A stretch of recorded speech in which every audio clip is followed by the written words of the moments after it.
Assalamu alaikum. My name is Rashid Ali Malik and I am a government teacher and also tutor in Allama Iqbal Open University Islamabad.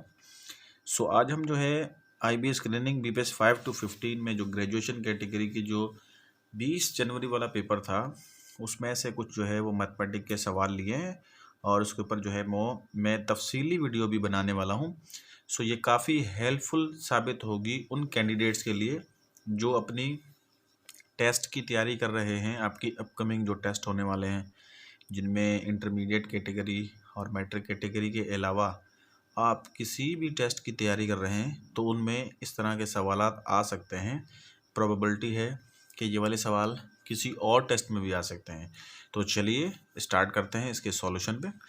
तो पहला हमारे पास सवाल है कि under root है, उसके ऊपर लिखा हुआ है 2 पावर 20 है डिवाइड बाई 2 पावर 4 है। तो इसका जो है सॉल्यूशन क्या होगा। तो इसको सॉल्व करने से पहले अंडर रूट को एक चीज़ समझनी होगी कि एक होता है कोशेंट लॉ, ठीक है।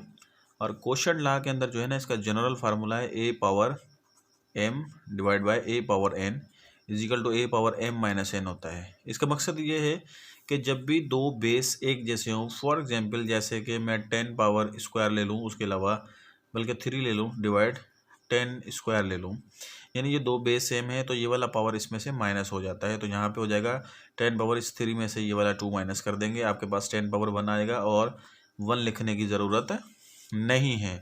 तो इसको कोशेंट लॉ कहा जाता है। जब भी डिवाइड की निशानी हो, दो बेस सेम हो, तो ये वाला जो है पावर इस वाले में से माइनस हो जाता है।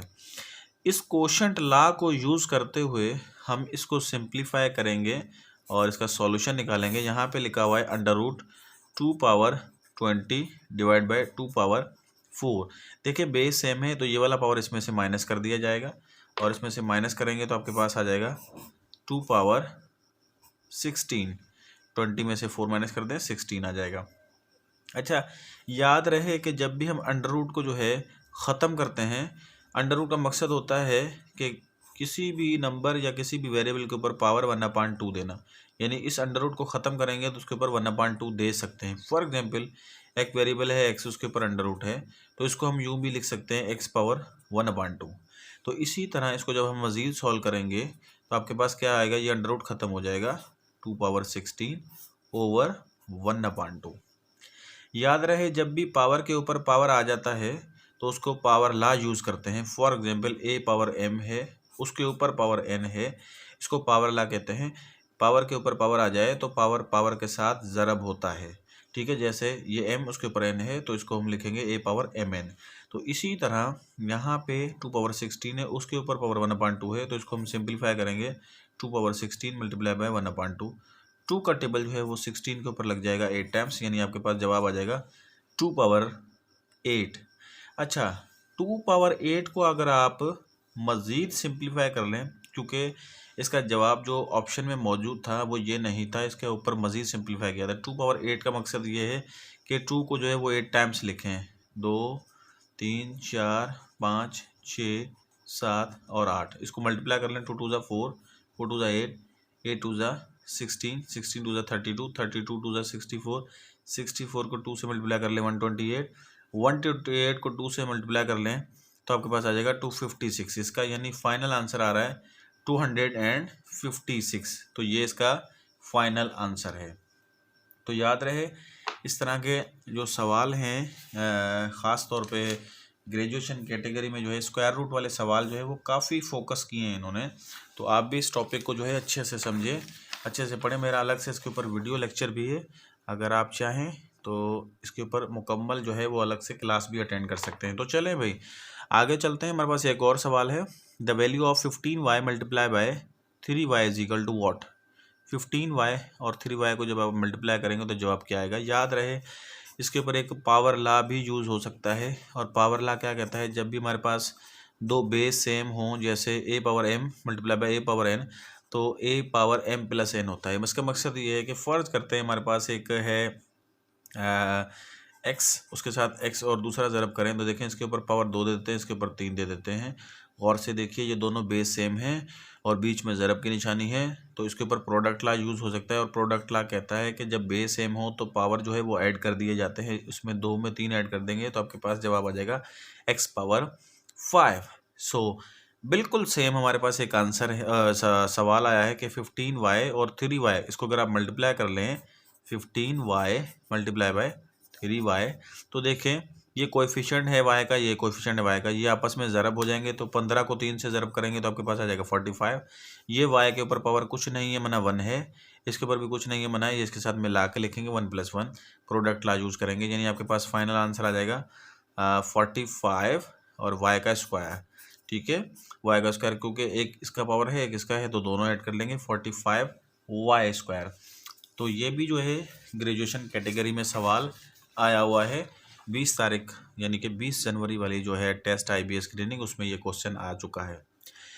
तो चले हम अपने नेक्स्ट क्वेश्चन की जानिब आते हैं, और इसमें लिखा हुआ है 4 फैक्टोरियल, 4 के ऊपर 4 के ऊपर है क्यूब, उसके साथ फैक्टोरियल है, नीचे अपान में 8 पावर 4 है। तो इसका जवाब क्या आएगा? तो सबसे पहले तो ना यहाँ पे एक फैक्टोरियल आ गया है, तो फैक्टोरियल होता क्या है और इसको कैसे सॉल्व करते हैं। फॉर एग्जांपल हमारे पास यहाँ पे जो है 5 फैक्टोरियल इस तरह की सिंबल आ जाए, तो इस 5 फैक्टोरियल को हम कैसे सिंप्लीफाई कर सकते हैं। 5 फैक्टोरियल का मकसद होता है 5, इसको जो है डिसेंडिंग ऑर्डर में पीछे ले के जाएं, 4 मतलब 1 तक। जैसे 5 है, 5 फैक्टोरियल का मकसद है कि 5 ज़रब 4 ज़रब 3 ज़रब 2 ज़रब 1, यानी 5 फैक्टोरियल जब आप सिंप्लीफाई करेंगे तो यूँ लिखेंगे, और इसको मल्टीप्लाई कर लें 5 4 ज़ा 20, 23 ज़ा 60, 62 ज़ा 122, यानी 5 फैक्टोरियल को सिंप्लीफाई किया तो 120 आंसर आ गया। फ़र्ज़ करते हैं कि आपके पास अगर यही सवाल ऐसा आ जाए 4 फैक्टोरियल, तो आप इसका आंसर कैसे निकालेंगे। 4 multiply by 3 multiply by 2 multiply by 1, तो इसको मल्टीप्लाई कर लें 4 3 ज़ा 12, 12 2 ज़ा 24। ठीक है, इसी तरह अगर आप 3 फैक्टोरियल को सिंप्लीफाई करें तो इसका मतलब होता है 3 मल्टीप्लाई बाय 2 मल्टीप्लाई बाय 1, 3 2 ज़ा आपके पास 6 हो जाएगा, 6 1 ज़ा आपके पास 6 आ जाएगा। 3 फैक्टोरियल का मतलब होता है कि 6। So same as it is हमारे पास यहाँ पे लिखा हुआ है 4 के ऊपर पावर 3 फैक्टोरियल है, और नीचे लिखा हुआ है 8 पावर 4। अगर आप ऊपर वाले को मज़ीद सिंप्लीफाई कर लें तो आपके पास आ जाएगा 4, और 3 फैक्टोरियल का मकसद है कि 6, यहाँ पे मैंने सिंप्लीफाई किया हुआ है 4 पावर 6 अपान 8 पावर 4। अच्छा, गौर से देखिए, ऊपर 4 पावर 8 है, नीचे 8 के ऊपर पावर जो है वो 4 है। अब हमने बेस सेम करना है, किसी भी तरीके से अगर हम बेस सेम कर लें तो हम यहाँ पे क्वोशंट लॉ भी यूज़ कर सकते हैं। अगर आप इसको और दूसरे तरीके से लिखना चाहें तो आप इसको यूँ भी लिख सकते हैं 4 पावर 6 डिवाइड बाय 8 पावर 4 ना। अब देखें बेस मुख्तलिफ है, अगर आप इसको बेस दोनों का सेम करें तो देखें इसका सेम हो सकता है, यानी कि 4 के फैक्टर्स जो है वो यूँ लिख सकते हैं हम 4 को 2 मल्टीप्लाई बाय 2, इसी तरह 8 को आप यूँ लिख सकते हैं 2 मल्टीप्लाई बाय 2 मल्टीप्लाई बाय 2। ठीक है, यानी 8 को आप इस टाइप लिख सकते हैं, 4 को इस तरह लिख सकते हैं आप फैक्टर्स में। तो याद रहे, इसको हम यूँ लिख सकते हैं 2 multiply by 2 power 6 divide by इसको 2 multiply by 2 multiply by 2 power 4 लिख सकते हैं। अच्छा, ये 2 जो है वो 2 टाइम्स है, तो इसको मैं मज़ीद जब सिंप्लीफाई करूँगा तो इसको मैं यूँ लिख सकता हूँ 2 स्क्वायर, उसके ऊपर पावर 6 है। ठीक है, डिवाइड 2 जो है वो 3 टाइम्स है, यानी इसको हम 2 के ऊपर 3 लिख सकते हैं, और इसके अलावा 4 ऊपर ऑलरेडी मौजूद है। अब आप देखें पावर के ऊपर पावर आ गया, पावर के ऊपर जब भी पावर आता है तो पावर पावर के साथ ज़रब होता है। तो यहाँ पे आपको 6 2 ज़ा आपका हो जाएगा 12 डिवाइड बाय यहाँ पे हो जाएगा 4 3 ज़ा 12। तो देखें अब आपका बेस सेम है, गौर से देखिए, जब बेस सेम होता है तो ये वाला पावर सीधे हाथ वाला इस वाले में से माइनस होता है, तो आपके पास जवाब क्या आ जाएगा 2 पावर 12 माइनस 12। अच्छा, आपके पास आंसर आ गया 2 पावर 0।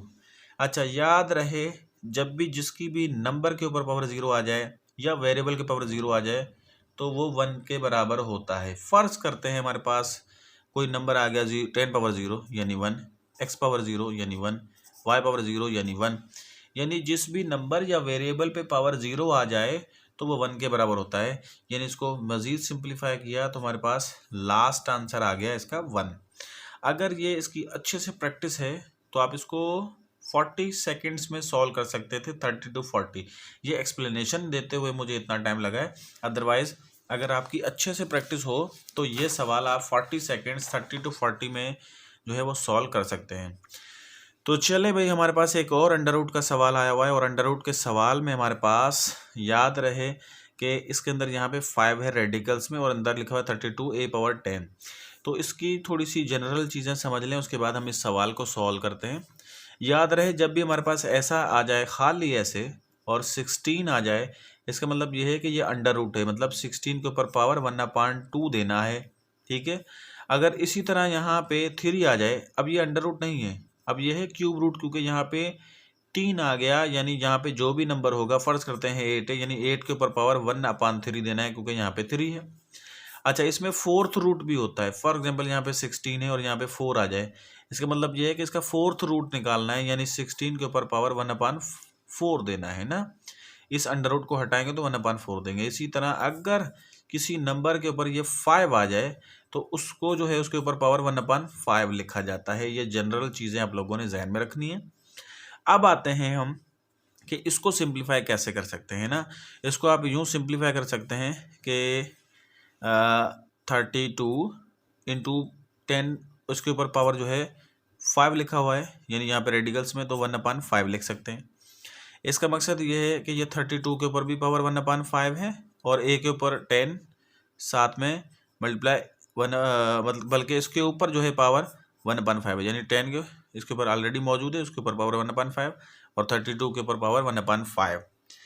अच्छा, 32 के अगर आप फैक्टर्स निकाल लें तो देखिए 2 का टेबल 16 दफ़ा, 2 का 8 दफ़ा, 2 का 4 दफ़ा, 2 का 2 दफ़ा और 2 का 1 दफ़ा, यानी 16 को जो है वो 32 को जो है वो हम 2 2 2 2 2 ये कितनी दफ़ा है, 5 दफ़ा।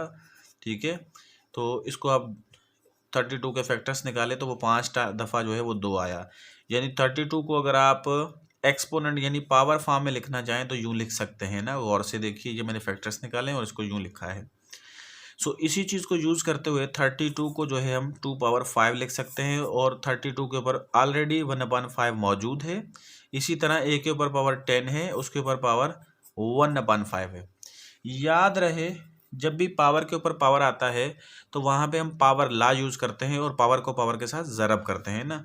तो पावर ला को यूज़ करते हुए 2⁻5 मल्टीप्लाई बाय 1/5, इसी तरह a⁻10 मल्टीप्लाई बाय 1/5। गौर से देखिए, 5 का टेबल 5 के ऊपर 1 टाइम, 5 के ऊपर 1 टाइम, यानी यहाँ पे आ गया आपका 2⁻1 1 लिखने की ज़रूरत नहीं है। और उसके बाद 5 का पावर जो है वो 5 का टेबल जो है वो 10 के ऊपर 2 टाइम्स और 2 1 2 हो जाएगा, यानी a का जो है वो स्क्वायर आ जाएगा। यानी इस पूरे जो सवाल का जवाब आया वो आया 2a²। सो आप इस तरह इसका जो है सॉल्व कर सकते हैं। चलें भाई, इसके बाद आगे चलते हैं और मज़ीद कुछ इस टाइप के सवालात और सॉल्व कर लेते हैं। हमारे पास नेक्स्ट क्वेश्चन लिखा हुआ है, इसको सिंप्लीफाई करना है। यहाँ पे लिखा हुआ है 5 ब्रैकेट है small 20 multiply by 36 divide by 44 minus √16 और ये जो है ब्रैकेट स्मॉल बंद है। तो गौर से देखिए, अगर आप इसको अंदर वाले को और सिंप्लीफाई कर लें तो आपके पास कुछ यूँ आ जाएगा आंसर, ये हो जाएगा 5 और ये 20। 36 का जो अंडर रूट होता है ना वो याद रखें 6 होता है। ठीक है, और इसके अलावा 16 का जो अंडर रूट होता है वो 4 होता है। ठीक है, ये याद रखना है। अगर ना समझ में आए तो इसके आप फैक्टर निकाल लेंगे और फैक्टर्स में जो है वो फिर पेयर बना के निकाल लेंगे बाहर और ये अंडर रूट गायब कर देंगे। लेकिन 36 और 16 का आई थिंक कि आप लोगों को भी याद होगा कि 36 का 6 होता है और 16 का 4 होता है। तो उसी को यूज़ करते हुए हम यहाँ पे लिख सकते हैं 36 की जगह पे 6 और उसके अलावा डिवाइड की निशानी यहाँ पे 44 माइनस 16 का जो है वो आएगा 4। मज़ीद सिंप्लीफाई करेंगे तो आपके पास आंसर क्या आ जाएगा 5 और यहाँ पे ये 20 को 6 से मल्टीप्लाई कर लें तो 120 डिवाइड बाय ये 4 में से 4 माइनस कर दें तो आपके पास 40 आ जाएगा। अच्छा, उसके अलावा इसको आप अगर मज़ीद सिंप्लीफाई कर लें तो 12 का टेबल जो है 5 के ऊपर लग जाता है 60 दफ़ा और ये 0 इसके साथ लगा लें, यानी 120 को अगर आप 5 से मल्टीप्लाई कर दें तो 600 जवाब आ जाएगा और डिवाइड बाय 400, यानी इसको फ्रैक्शन फॉर्म में यूँ भी लिख सकते हैं 600/40। अगर आप इसको मज़ीद सिंप्लीफाई करना चाहें तो ये 0 0 में क्रॉस हो जाएगा। 4 का टेबल 60 के ऊपर जो है वो 15 दफ़ा लग जाएगा, यानी इस पूरे सवाल का जवाब जो है वो 15 है। ठीक है, स्टेप बाय स्टेप सॉल्व किया हमारे पास 16 आ गया। अच्छा, आगे चलते हैं। स्क्वायर रूट में से काफ़ी सवाल जो है वो 20 जनवरी की जो ग्रेजुएशन कैटेगरी की टेस्ट हुई थी उसमें से काफ़ी सवाल जो है वो स्क्वायर रूट से लिए गए, और ये भी एक स्क्वायर रूट का ही सवाल है। और इसमें लिखा हुआ है √3 इंटू √12 प्लस 2√3। तो √3 जो है वो अंदर इन सबसे मल्टीप्लाई होगा, तो आप यूँ लिख सकते हैं सॉल्यूशन में, ठीक है, कि ये √3 जो है वो ज़रब होगा √12 से प्लस 2√3 मल्टीप्लाई बाय √3। अच्छा, याद रहे इस तरह के सवाल सॉल्व करने से पहले एक प्रॉपर्टी होती है अंडर रूट की, वो सीख लें ज़रा सा, उसके बाद फिर जो है इस सवाल के ऊपर जाने आ जाते हैं। फ़र्ज़ करते हैं हमारे पास एक प्रॉपर्टी है अंडर रूट की कि अगर ए के ऊपर अंडर रूट है ज़रब बी के ऊपर अंडर रूट है ना, तो एक ही अंडर रूट दे के इन दोनों को आपस में ज़रब में कर सकते, मतलब अंदर जो है वो एक ही अंडर रूट में लिख सकते हैं और उसको मल्टीप्लाई कर सकते हैं। फ़र्ज़ करते हैं हमारे पास एक आता है 20, ठीक है, अंडर रूट, और दूसरा आ जाता है 5। फ़र्ज़ करते हैं ऐसा एक आ गया। अब ये 20 के ऊपर अंडर रूट है, ये 5 के ऊपर अंडर रूट है, तो एक ही अंडर रूट दे के हम ये 20 मल्टीप्लाई बाय 5 लिख सकते हैं। अब 20 को 5 से मल्टीप्लाई किया तो हमारे पास 100 आ गया, और 100 का अंडर रूट 10 आ गया। तो ये एक जस्ट एग्जाम्पल्स हैं समझने के लिए, तो इसी के ऊपर जो है हम इसको सॉल्व कर सकते हैं। फ़र्ज़ करते हैं हमारे पास एक इस तरह 7 अंडर रूट 7 आ जाए ना। अब ये दोनों सेम हैं लेकिन अंडर रूट के अंदर है, तो इसको भी आप एक ही अंडर रूट दे के 7 × 7 लिख सकते हैं। और स्क्वायर रूट के टॉपिक में हम सीख कर आ चुके हैं।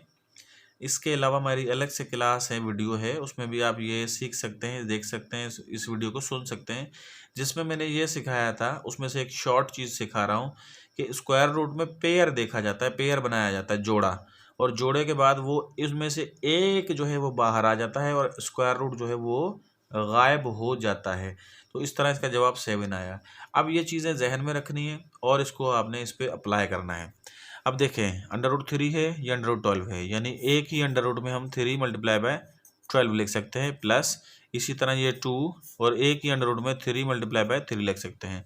अच्छा, इसमें से ये तो एक पेयर बन गया, ठीक है, तो ये 2 सेम आ गया और ये 3 बाहर निकल आया, यानी 2 मल्टीप्लाई बाय 3 हो जाएगा। और इसी तरह 12 को 3 से मल्टीप्लाई करेंगे तो 36 आ जाएगा, और 36 का अंडर रूट जो है वो 6 होता है, प्लस 2 3 = 6।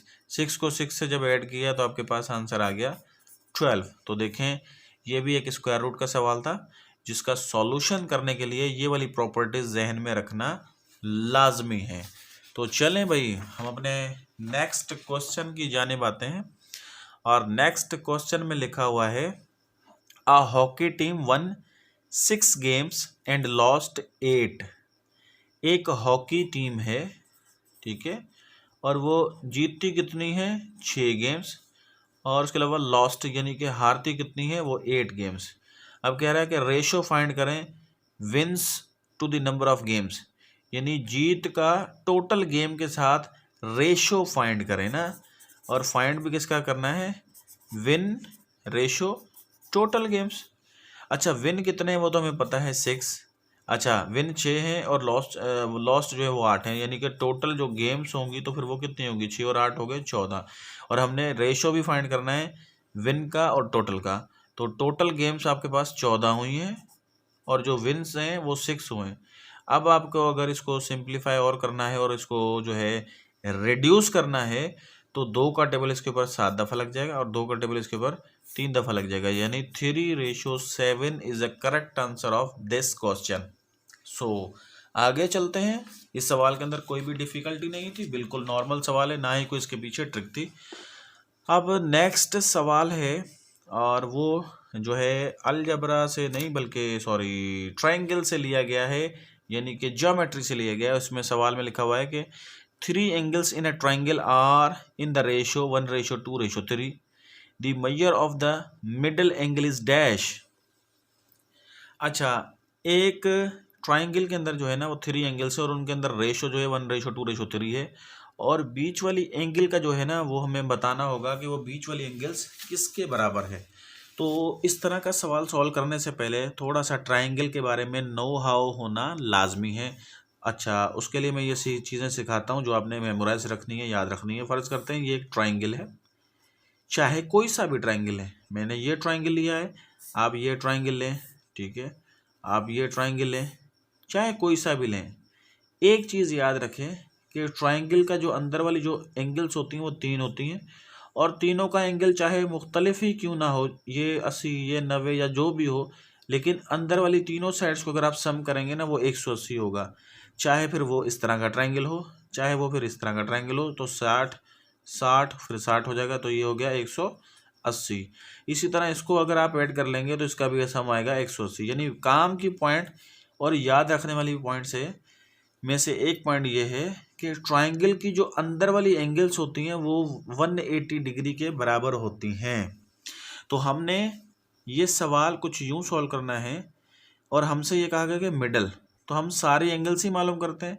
वैसे तो मिडल को हमने कहा गया तो हम मिडल फाइंड कर लेते हैं, लेकिन अगर हमें कहा जाए कि सारे एंगल्स फाइंड करें तो याद रहे कि हम अगर फर्स्ट एंगल मालूम करना चाहते हैं तो पहली एंगल का रेशो जो है ऊपर लिखेंगे, जैसे कि 1 है, और नीचे सम ऑफ रेशो, यानी कि 1 और 2 हो गया 3, 3 और 3 हो गया आपके पास 6 सम ऑफ रेशो, और मल्टीप्लाई बाय टोटल एंगल कितनी है 180 डिग्री। इसी तरह अगर आपने सेकंड एंगल जो है वो फाइंड करना है तो सेकंड वाला ऊपर, ठीक है, नीचे सम ऑफ रेशो 6 और टोटल डिग्री है 180 डिग्री। थर्ड एंगल जो है वो आपके पास वो कितना है, उसका रेशो 3, और नीचे उसका जो है टोटल आएगा सम ऑफ रेशो 6, इसको सम कर लेंगे 6 आएगा, और ये आपके पास टोटल जो है वो एंगल है 180 डिग्री। अब आगे उसको सिंप्लीफाई कर लेंगे, ये तो मैंने पहले लिख लिया है, और हम इसको सिंप्लीफाई करेंगे। 6 का टेबल 6 के ऊपर 1 टाइम एंड 180 के ऊपर 30 टाइम्स, 31 के साथ मल्टीप्लाई होगा तो 30 डिग्री आ जाएगा। दूसरा 6 का टेबल 180 डिग्री के ऊपर 30 टाइम्स, 30 को 2 से मल्टीप्लाई कर लेंगे तो 60 डिग्री। और इसी तरह तीसरी एंगल अगर आपने निकालनी हो तो 6 का टेबल 180 के ऊपर 30 डिग्री, 30 को 3 से मल्टीप्लाई कर लेंगे तो 90 डिग्री जवाब आ जाएगा। अच्छा, अब आप ये मैंने एक ट्राइंगल है उसकी जो है तीनों साइड्स निकाल ली हैं रेशो में से। अच्छा, अब अगर आप इसको ऐड करके देखें तो 30 और 60 जो है वो 90 होता है, 90 और 90 होता है 180 डिग्री। तो किसी भी ट्राइंगल की जो अंदर वाली एंगल्स होती हैं, चाहे किस भी टाइप का यानी किस भी तरीके का आपको नज़र आ रहा हो ट्राइंगल, उसकी जो एंगल्स का सम होता है वो हमेशा 180 डिग्री के बराबर होता है, और मैंने अभी सॉल्व करके भी दिखाया। तो चलें भाई, हम आगे चलते हैं और एक और सवाल हल करते हैं। ये वर्ड प्रॉब्लम से, और वर्ड प्रॉब्लम जो है वो वर्क से लिया गया है। तो चलिए देखते हैं कि इसको कैसे सॉल्व करते हैं। इस सवाल में लिखा हुआ है Jamal can type 20 page documents in 40 minutes. Jamal जो है वो एक काम बना 20 पेजों का एक डॉक्यूमेंट है, जैसे वर्ड मतलब वर्ड MS वर्ड के अंदर जैसे लिखते हैं ना, डॉक्यूमेंट्स वाली फाइल होती है, उसके 20 पेज जो है वो लिखता है कितने मिनट के अंदर, 40 मिनट के अंदर। Saeed can type it in 30 minutes, यानी सईद जो है वो 30 मिनट के अंदर इसको टाइप कर सकता है। और एक तीसरा बंदा है जाहिद, जो कि वो 24 मिनट में इस काम को सरअंजाम दे सकता है। अब हमारे पास सवाल क्या है, working together the time will it take to them to the same type of the same document. अच्छा, अगर ये तीनों सेम टाइम पे काम करना शुरू करें एक साथ, तो बताइए कि फिर ये कितना काम करेंगे एक साथ अगर तीनों काम करें। दोबारा से समझाता हूँ, इस सवाल को समझिए गौर से। जमाल, सईद और जाहिद एक 20 पेजों का डॉक्यूमेंट है, जो कि जमाल 40 मिनट में कर रहा है, सईद 30 मिनट में कर रहा है, और जाहिद 24 मिनट में कर रहा है। फ़र्ज़ करते हैं कि यही सेम काम तीनों मिल बैठ के करते हैं, तो फिर कितना टाइम लगाएंगे। तो इस तरह का जब भी सवाल आ जाए, मुख्तलिफ लोग मुख्तलिफ वक्त में काम कर रहे हों, तो उनका सवाल आ जाए कि इनको तीनों को एक साथ किया जाए या चारों को एक साथ किया जाए, तो फिर वही काम कितने टाइम में करेंगे। तो उसके सॉल्यूशन का तरीका ये है कि आप जो है टोटल जो आपके पास रिक्वायर्ड टाइम है उसका फाइंड करने का वे क्या होगा। यहाँ पे 40 मिनट्स हैं तो 1/40 प्लस यहाँ पे कितने मिनट्स हैं 30 मिनट्स, देन 1/30 प्लस यहाँ पे कितने हैं 24, देन 1/24। ठीक है, तो अब आप लोगों ने इसको मज़ीद सिंप्लीफाई करना है। यहाँ पे 40, 30 और 24, इसका जो है आप लोगों ने लेना है एलसीएम, और एलसीएम जो है इन तीनों का आप रफ में निकाल सकते हैं, 120 ही आएगा। अगर आप निकाल के देख लें तो यही आएगा। अच्छा, फिर सिंप्लीफाई करने का तरीका क्या है, 40 का टेबल 120 के ऊपर 3 दफ़ा, और वो 3 जाके ऊपर वाले से ज़रब खाएगा। सिंप्लीफाई बाद में करते हैं। 30 का टेबल इसके ऊपर लगेगा आपका जो है वो 4 टाइम्स, ठीक है, और 4 जो है वो मल्टीप्लाई करेगा 1 से। 24 का टेबल 120 के ऊपर 5 टाइम्स। तो अगर आप इसको सिंप्लीफाई करते जाएँ, 3 1 जा 3 प्लस 4 1 जा 4 प्लस 5 1 जा 5, ठीक है। ये लिख लेने के बाद ऊपर वाला आप ऐड कर लें, 3 एंड 4 हो गया 7, 7 और 5 जो है वो 12 हो गया, यानी ऊपर आ जाएगा आपके पास 12, नीचे आ जाएगा 120। अच्छा, 12 का टेबल 12 के ऊपर 1 टाइम एंड 120 के ऊपर 10 टाइम, यानी इसका जवाब फाइनल आ जाएगा आपके पास 1/10। तो इस तरह का जब भी सवाल आ जाए तो आप टाइम मालूम करने के लिए यूं ये वाला जो फार्मूला लिखा है आप इसके तहत इसको कर सकते हैं। तो चले भाई अपने नेक्स्ट सवाल की जानिब आते हैं, और नेक्स्ट सवाल में जो है लिखा हुआ है the perimeter of a rectangular field is 400 feet. एक रेक्टेंगुलर फील्ड है, यानी उसकी जो है रेक्टेंगुलर किसे कहते हैं, जिसके आमने सामने वाले जो है वो साइड्स बराबर हों, तो उसका पेरीमीटर जो है वो 400 मीटर 400 फीट जो है उसके बराबर है। The length is 20 feet more than twice the width. अच्छा, लंबाई जो है वो 20 फीट जो है वो ज़्यादा है, लेकिन चौड़ाई की डबल से। अच्छा, उसके बाद क्या कह रहे हैं, the dimensions of the rectangle are, तो जो डायमेंशंस है रेक्टेंगल के वो क्या होंगे। तो चलें भाई, ये तो मैंने इंग्लिश पढ़ के बताई और एक एक लफ्ज़ का जो है वो माना पढ़ के बताया, लेकिन इसकी समरी यानी कि इसका सल समझना वो क्या है उसको समझिए। अच्छा, फ़र्ज़ करते हैं कि हमारे पास एक रेक्टेंगल है। अच्छा, रेक्टेंगल उसे कहते हैं जिसके आमने सामने वाली साइड्स बराबर हो। फ़र्ज़ करते हैं कि जो विड्थ है यहाँ पे हमारे पास है 4, यहाँ पे भी 4 होगी। अगर लेंथ जो है वो 8 है तो इधर भी 8 होगी। तो इसका पेरीमीटर क्या होता है, और पेरीमीटर जो है उसकी डेफिनेशन भी समझ लें और उसकी एक्सप्लेनेशन भी। पेरीमीटर कहते हैं कि किसी भी क्लोज्ड फिगर का आउटसाइडर जो बाउंड्री होती है इसको ऐड किया जाता है, तो आपके पास पेरीमीटर आ जाएगा। अच्छा, अब फर्ज करते हैं इसका पेरीमीटर निकालने का, तो आप इसको ऐड करें, 4 और 8 हो गया 12, 12 और 4 हो गया 16, 16 और 8 हो गया आपके पास 24, यानी इसका पेरीमीटर 24 आ रहा है। So same as it is यहाँ पे जो सवाल आया है वो रेक्टेंगल से मुतल्लिक आया है और पेरीमीटर से मुतल्लिक आया है, लेकिन इसके अंदर जो है आप इसको किस तरह सॉल्व कर सकते हैं वो आपने देखें। उसका सॉल्यूशन ये होगा, फ़र्ज करते हैं कि एक पेरीमीटर है और इस पेरीमीटर की जो आउटर बाउंड्री है वो हमें गिवन है पहले से ही। पेरीमीटर जो है हमारे पास है 400 फीट, ठीक है। और दूसरी बात ये कह रहा है कि लंबाई जो है वो 20 फीट ज़्यादा है विड्थ की डबल से। तो फ़र्ज़ करते हैं कि विड्थ जो है जो कि नहीं मालूम उसको हम करते हैं b के बराबर, ठीक है। और उसके अलावा जो लंबाई है वो 20 फीट ज़्यादा है इस विड्थ के डबल से। तो आपके पास सबसे पहले तो यहाँ पे हम लिख लेंगे कि ब्रेड्थ हमारे पास कितनी हो रही है, वो b हो रही है, और जो लेंथ हो रही है वो कितनी हो रही है। तो लेंथ हमारे पास कह रहा है कि 20 फीट विड्थ से ज़्यादा है।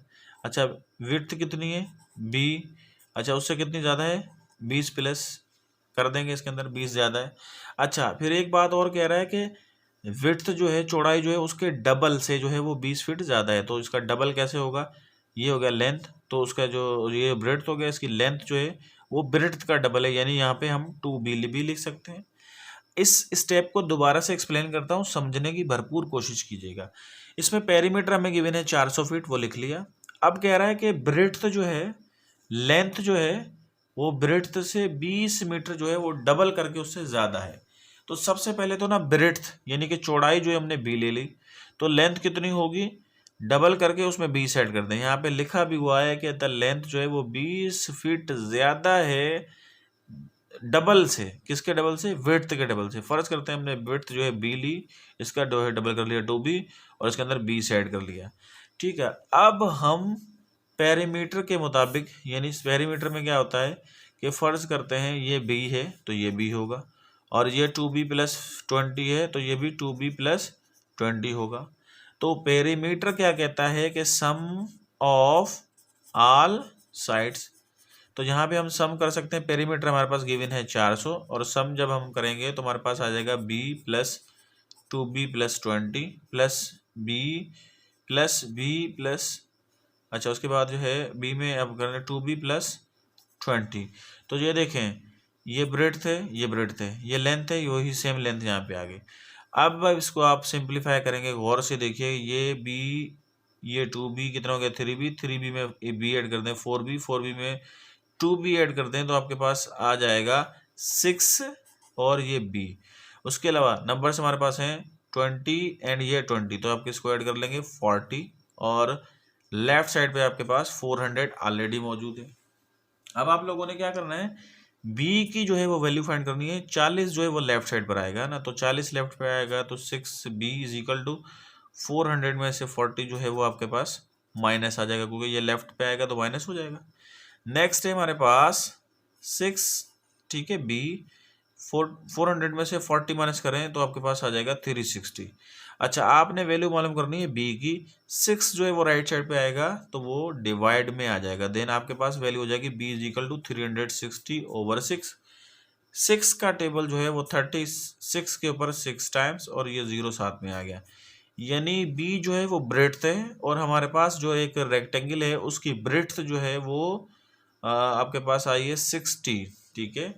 इसी तरह 60 फीट। इसी तरह अगर आप लेंथ मालूम करना चाहते हो तो लेंथ का फार्मूला यहाँ पे आ गया है कि लेंथ जो है वो क्या है, ब्रेड्थ से डबल है, देन 2b, और उसमें फिर 20 ज़्यादा भी है। तो आप b की वैल्यू 60 आ गई, वो इसके अंदर लिखेंगे आप 2 × 60 + 100 ओनली 20। आप इसको मल्टीप्लाई कर लेंगे 2 को 60 को, तो जो हो जाएगा आपके पास 120 + 20। देन आपके पास लेंथ कितनी होगी 140 और फीट। तो याद रहे हमसे इसने डायमेंशन ही पूछे कि इसके अंदर लंबाई कितनी है और चौड़ाई कितनी है। तो हमारे पास लंबाई जो है वो कुछ ये आ गई 100, आपके पास यहाँ पे जो आ रही है 140, यानी लेंथ जो है वो आ गई 140, और ब्रेड्थ जो है वो आपके पास कितनी आ गई 60 है। तो इस सवाल में हमसे पूछा ही ये गया था कि जो रेक्टेंगुलर फील्ड है उसका लेंथ कितनी है और उसका ब्रेड्थ कितना है। तो उसके सॉल्यूशन के लिए ये मैंने मुकम्मल तफसीली जो है वो आपको वीडियो में सिखाया। तो चलें भाई, इसके बाद हम आ जाते हैं हम अपने नेक्स्ट क्वेश्चन की जानिब, और नेक्स्ट क्वेश्चन जो है हमारा उसमें लिखा हुआ है कि if the sum of 3 consecutive integers is 72, the smallest number is. हम 3 कंजिक्यूटिव नंबर को जो है अगर उसका सम करते हैं तो उसका सम करता है 72 के, तो उसमें से छोटे में छोटा नंबर्स कौन से हैं। अब यहाँ पे हमसे ये पूछा गया है कि 3 कॉन्जिक्यूटिव। अब कॉन्जिक्यूटिव वो नंबर होते हैं जो लगातार हो, फर्ज करते हैं जैसे 6, 7, 8। अब ये 3 लगातार नंबर हैं, इनको ऐड करके देखें 72 आता है, नहीं। तो इस तरह के 3 कंटिन्यूसली नंबर कौन से हैं मुसलसल चलने वाले, उनको ऐड करें तो 72 आ जाए। तो इस तरह हम चेक नहीं कर सकते, या अंदाजे के मुताबिक, वो भी गलत या सही हो सकता है। अच्छा, अब इस तरह के सवालों में फिर हमसे ये पूछा जाता है कि बताइए छोटे में छोटा नंबर्स कौन सा है या बड़े में बड़ा नंबर कौन सा है। अच्छा, इसमें जो है हमें पता ही नहीं है कि कौन से 3 नंबर्स हैं। हम फर्ज करते हैं कि जो नंबर हैं वो है हमारे पास, पहला नंबर x है, तो उससे अगला नंबर क्या होगा x+1 होगा, ठीक है। उससे अगला नंबर क्या होगा x+2 होगा। अब ये समझने के लिए फर्ज करते हैं कि बीच वाले जो 3 नंबर हैं उनमें एक नंबर जो है वो 21 है, दूसरा नंबर 22 है, और तीसरा नंबर 23 है। गौर से देखिए, एक 21, एक 22, एक 23, ये x के बराबर है, तो दूसरा 22 हो गया, यानी ये हो गया x+1, और अगला जो है वो 23 हो गया, यानी 21 में से 23 कैसे हुआ x+2 हो गया। यानी 3 ऐसे कंजिक्यूटिव नंबर मैंने अंदाजे से लिखे हैं, ये है नहीं जवाब। अच्छा, उस हिसाब से मैंने 3 जो है नंबर जो है वो सपोज किए, ये x हो गया, ये x+1 हो गया, ये x+2 हो गया। अच्छा, अब इनका सम जो है वो 72 के बराबर है, तो 72 के बराबर है तो इनको यहाँ पे ऐड कर लेंगे x plus 1 plus x plus 2 is equal to होता है 72 के। अच्छा, यहाँ से x ऐड कर लें तो ये कितना हो गया 3x, और ये 1 और 2 ऐड कर लें तो ये हो गया आपके पास 3, राइट साइड पे 72। अच्छा, ये 3 जो है वो ट्रांसफर कर लेंगे राइट साइड पे, देन 3x की वैल्यू हो जाएगी 72 minus 3x is equal to 72 में से 3 माइनस कर दें 69। देन हमने x की वैल्यू फाइंड करनी है, 3 राइट साइड पे आएगा तो 69 के साथ 3 डिवाइड में आ जाएगा। और इसको अगर आप मज़ीद सिंप्लीफाई करेंगे तो 3 का टेबल जो है 6 के ऊपर 2 टाइम्स, 3 का टेबल जो है वो 9 के ऊपर वो आपके पास आएगा 3 टाइम्स, यानी 3 कॉन्जिक्यूटिव नंबर में पहला नंबर 23 आएगा। तो अगला नंबर कौन सा होना चाहिए x प्लस 1, यानी 23 में एक ऐड कर दें 24 हो जाएगा। और अगला नंबर कौन सा होना चाहिए x प्लस 2, यानी कि x यानी 23 में 2 ऐड कर दें तो आपके पास 25 हो जाएगा। तो ये वो कॉन्जिक्यूटिव नंबर्स हैं जिनको अगर आप ऐड करेंगे तो आपके पास 72 जवाब आएगा। हमारे से ये पूछा गया है कि इन तीनों कॉन्जिक्यूटिव नंबर्स में छोटा कौन सा है, तो वो छोटे में छोटा 23 है और यही आपका जवाब है। चलें, ये जो मैंने कहा कि ये 3 वो नंबर हैं जिनको सम करके देखें 72 आता है या नहीं आता है, हम करके देख लेते हैं। 3 और 4 होते हैं 7, 7 और 5 होता है 12। 12 का मतलब है कि यहाँ पे 2 लिखें, एक ऊपर 1 और 2 3, 3 और 2 जो है वो 5, 5 और 2 है 7। तो देखें जो 3 कॉन्जिक्यूटिव नंबर निकाले हैं अगर हम उसको ऐड करते हैं तो एग्जैक्टली 72 जवाब आता है। तो इसका मतलब ये है कि हमने जो नंबर्स फाइंड किए हैं वो बिल्कुल सही हैं, इसके अंदर कोई भी गलती नहीं है। चलें भाई, उसके बाद हम आ जाते हैं, हमारा एक नेक्स्ट सवाल है और नेक्स्ट सवाल जो है वो स्पीड से लिया गया है और इसके अंदर लिखा हुआ है कि if a car travels at an average speed 25 metre per second, एक गाड़ी जो है वो कार जो है वो एवरेज स्पीड चलती है 25 मीटर पर सेकेंड, एक सेकेंड के अंदर 25 मीटर तय करती है, तो बताइए उसकी एवरेज स्पीड जो है वो किलोमीटर पर आवर में क्या होगी। ठीक है, यानी यहाँ पे हमारे पास स्पीड जो है ना वो कन्वर्जन करना है, किस में करना है, मीटर पर सेकंड से जो है वो किलोमीटर पर आवर में। तो हम क्या करेंगे, हमारे पास स्पीड जो है वो गिवन किस में है, मीटर पर सेकंड में, और वो कितनी है 25। ठीक है, 25 मीटर पर सेकंड है, इसको किलोमीटर पर आवर में करना है। जब भी मीटर पर सेकंड को किलोमीटर पर आवर में चेंज करेंगे तो आप इसको जो है 3600 डिवाइड करेंगे 1000 के साथ। याद रहे ये हमारे पास एक वैल्यू है, हमारे पास एक जवाब है।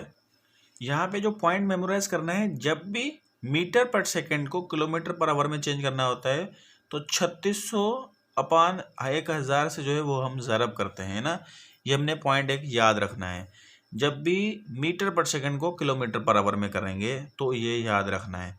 अच्छा, यहाँ से जो है वो आप टेबल लगा लेंगे 25 का, 25 के ऊपर एक दफ़ा, और जो है वो 1000 के ऊपर जो है 40 दफ़ा टेबल लगेगा। मज़ीद सिंप्लीफाई कर लेंगे, 1 0 1 0 में कट जाएगा। और इसके अलावा 4 का टेबल जो है वो 36 के ऊपर 9 टाइम, 1 0 बचा वो हमने यहाँ पे लिख लिया।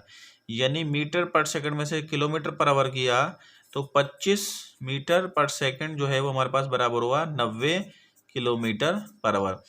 यानी एक कार जो है 25 मीटर पर सेकंड के हिसाब से चल रही है तो वो 90 किलोमीटर 1 घंटे में तय करेगी। ठीक है, ये हमारे पास सवाल हो गया कि जब हमारे पास मीटर पर सेकंड में यूनिट आ जाए तो उसको किलोमीटर पर आवर में कैसे करते हैं। फर्ज करते हैं आपके पास इंटरमीडिएट कैटेगरी में ऐसा सवाल आ जाता है कि 72 किलोमीटर पर आवर को जो है वो कन्वर्ट करके दिखाएं कि मीटर पर सेकंड जो है वो कितने के बराबर है, फिल इन द ब्लैंक से।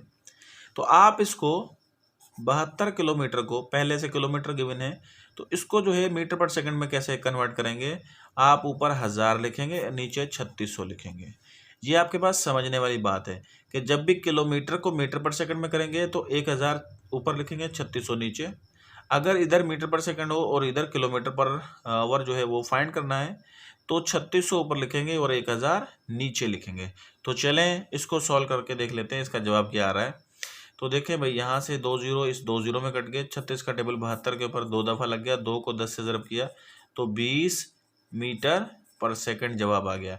यानी 72 किलोमीटर पर आवर अगर एक गाड़ी चल रही है तो इसका मतलब ये है कि वो 20 मीटर एक सेकंड में तय कर सकती है। ये हमारे पास एक यूनिट कन्वर्जन है स्पीड का। और उसी से रिलेटेड हमारे पास एक सवाल आया है ग्रेजुएशन कैटेगरी 20 जनवरी 2023 वाली टेस्ट में। सो चलते हैं आगे, इसी से रिलेटेड कुछ और प्रॉब्लम सॉल्व कर लेते हैं। और इस प्रॉब्लम के अंदर लिखा हुआ है in a jar 1/2 of the marbles are red. एक बरनी के अंदर ना 1/2 यानी कि हाफ मार्बल्स हैं लाल कलर के, 1/4 आर द वाइट। और यानी कि 1/4 जो है यानी कि अगर परसेंट में देख लेंगे 25%, अगर वैसे देख लें तो 1/4 जो है वाइट है और 1/5 जो है वो ब्लू हैं। 3 किस्म की मार्बल्स हैं, लाल, सफ़ेद और नीले। The fraction of the marbles that are not red, white and blue. अच्छा, उस डब्बे के अंदर, उस जार के अंदर और कौन सी मार्बल्स हैं और कितनी मार्बल्स हैं जो कि रेड, वाइट और ब्लू यानी कि लाल, सफ़ेद और नीले के अलावा जो उस जार के अंदर मार्बल्स हैं वो कितनी हैं। अब हम क्या करेंगे, सबसे पहले तो जो तीनों कलर्स हैं उसकी आप सिंप्लीफिकेशन कर लें, आप उसको ऐड कर लें कि वो कितना है। अच्छा, अगर आप एक ही स्टेप में सबको सॉल्व करना चाहते हैं तो हमारे पास क्या होगा, जो मार्बल्स जो हैं वाइट, रेड और ब्लू के अलावा उस जार में पड़ी हुई हैं वो हमें नहीं पता। फर्ज करते हैं कि वो 1 के बराबर हैं, तो उसमें से हम माइनस करेंगे कौन सी, 1/2 है रेड वाली, 1/2 रेड वाली। इसी में से फिर माइनस कर देंगे वाइट, और वाइट है 1/4। इसी में से माइनस कर देंगे हमारे पास तीसरी कौन सी है, ब्लू वाली, तो ये हो जाएगा 1/5। तो आपके पास आंसर क्या आ जाएगा। इस स्टेप को ठहर के दोबारा से समझाता हूँ। आगे सिंप्लीफिकेशन है वो बिल्कुल आसान है, ये समझना सिर्फ मुश्किल है। फर्ज करते हैं कि एक जार है, उस जार के अंदर मुख्तलिफ मार्बल्स हैं, जिनमें से लाल जो है वो 1/2 है, वाइट जो है वो 1/5 है, अच्छा रेड जो है 1/4 है, वाइट जो है वो 1/5 है और ब्लू जो है वो 1/5 है। यहाँ पे 1/2 जो है वो शो कर रहा है रेड को, 1/4 शो कर रहा है वाइट को, 1/5 शो कर रहा है ब्लू को।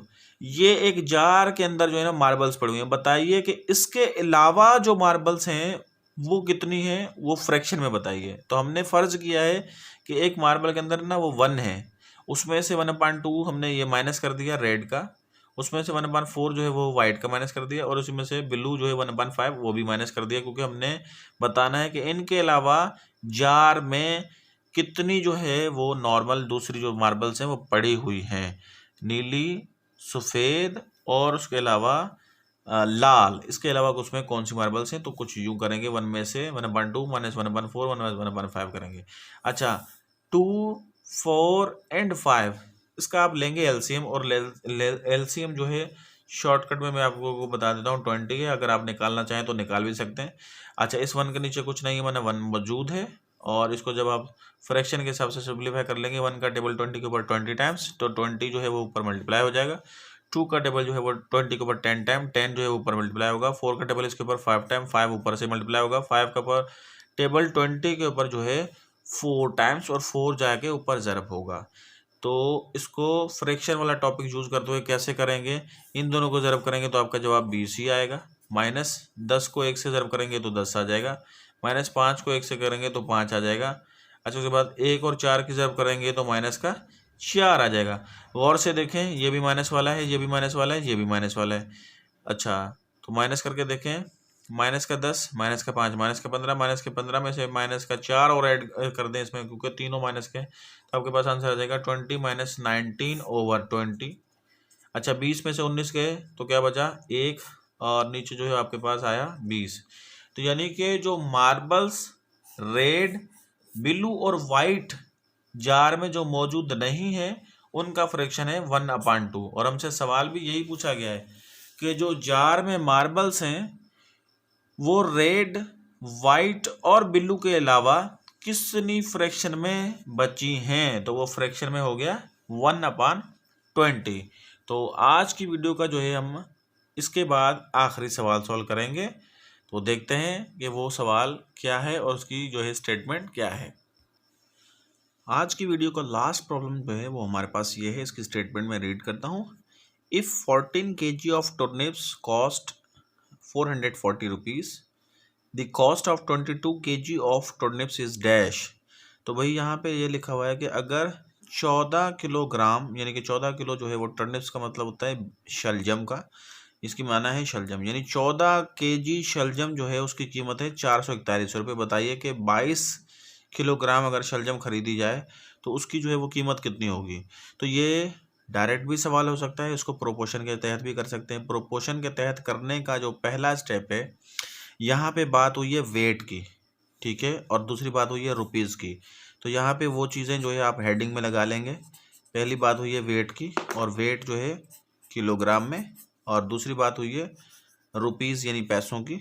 तो पहली कंडीशन में कह रहा है कि 14 किलो शलजम हो और उसके पैसे कितने हैं 441 रुपये। दूसरी कंडीशन में कह रहा है कि 22 किलो अगर शलजम हो तो उसकी कीमत कितनी होगी, वो नहीं मालूम, तो उसकी जगह पे आपने एक्स लिख लेना है, अननोन क्वांटिटी। अच्छा, अननोन क्वांटिटी की जगह पे कोई सा भी वेरिएबल लिख सकते हैं, एक्स के अलावा आप कोई सा भी लिख सकते हैं। मैंने एक्स भी लिखा है, आप एक्स के अलावा कोई सा भी वेरिएबल यहाँ पे लिख सकते हैं।